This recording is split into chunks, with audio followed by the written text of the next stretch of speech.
1971 সালের 2রা মার্চ প্রথম উড়েছিল বাঙালির বিজয় নিশান জাতীয় পতাকা। কিন্তু মানচিত্র খচিত সেই পতাকা তৈরি করা হয়েছিল 1970 সালের 6 জুন।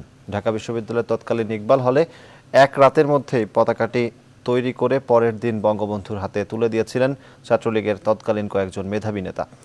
পতাকা তৈরির মহানায়কদের অন্যতম আসাম আব্দুর রবের সঙ্গে কথা বলে বিস্তারিত জানাচ্ছেন সহকর্মী জুবায়ের আল মাহমুদ। 1970 সাল রণাঙ্গনে তখনও যুদ্ধ শুরু হয়নি, তবে মিছিলে স্লোগানে উত্তাল ছিল রাজপথ। এর মধ্যেই পল্টনে ওই বছরের 7ই জুন ডাকা হয় ছাত্রলীগের মহাসমাবেশ। ছাত্রলীগ নেতারা সিদ্ধান্ত নেন তারা ওই সমাবেশে বঙ্গবন্ধুর হাতে স্বাধীন বাংলাদেশের পতাকার একটি ডিজাইন তুলে দেবেন। এই লক্ষ্যে ছাত্রলীগ নেতারা 6ই জুন বৈঠকে বসেন। সেখানে সিদ্ধান্ত হয় পতাকা তৈরির। মূলত পতাকা তৈরির এই ঘটনাটি পূর্বাভাস দিচ্ছিল পূর্ব পাকিস্তান বাংলাদেশে পরিণত হওয়ার। বলছিলেন প্রথম পতাকা উত্তোলনকারী তৎকালীন ছাত্রলীগ নেতা আসাম আব্দুর রব। 2রা মার্চে একটা দুঃসাহসিক কাজ এটা, কারণ পাকিস্তানের পতাকা আছে, এর মধ্যখানে আরেকটা জাতীয় পতাকা।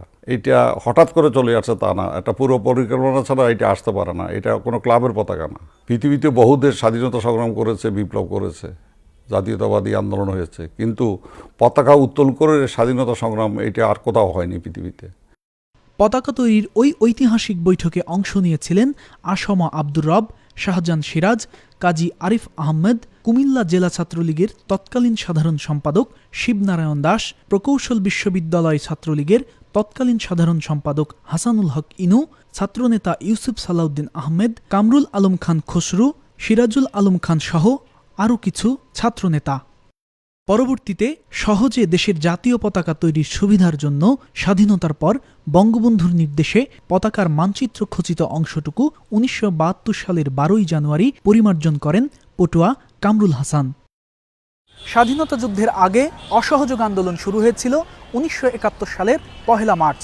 অন্যদিকে 70 সালের নির্বাচনে জয়ী হয়ে সবাই যখন 3রা মার্চের সাধারণ অধিবেশনে যোগ দেওয়ার অপেক্ষায় ছিল, ঠিক তখনই পাকিস্তানের প্রেসিডেন্ট ইয়াহিয়া খান সেই অধিবেশন স্থগিত ঘোষণা করেন। এর প্রতিবাদে ফুঁসে উঠেছিল পূর্ব পাকিস্তানের জনগণ। এরই অংশ হিসেবে অসহযোগ আন্দোলন শুরুর পরের দিন অর্থাৎ 2রা মার্চ ঢাকা বিশ্ববিদ্যালয়ের এই বটতলাতেই প্রথম মানচিত্র খচিত বাংলাদেশের পতাকা উত্তোলন করা হয়েছিল। পতাকা তৈরির এই ইতিহাস পাঠ্য বইয়ে বিস্তারিতভাবে তুলে না ধরায় কিছুটা আক্ষেপ প্রকাশ করেন আসাম আব্দুর রব।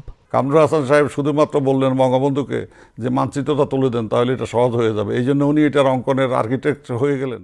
জুবায়ের আল মাহমুদ, নিউজ 24, ঢাকা। এটা দুর্ভাগ্যজনক আমাদের ছোটদের।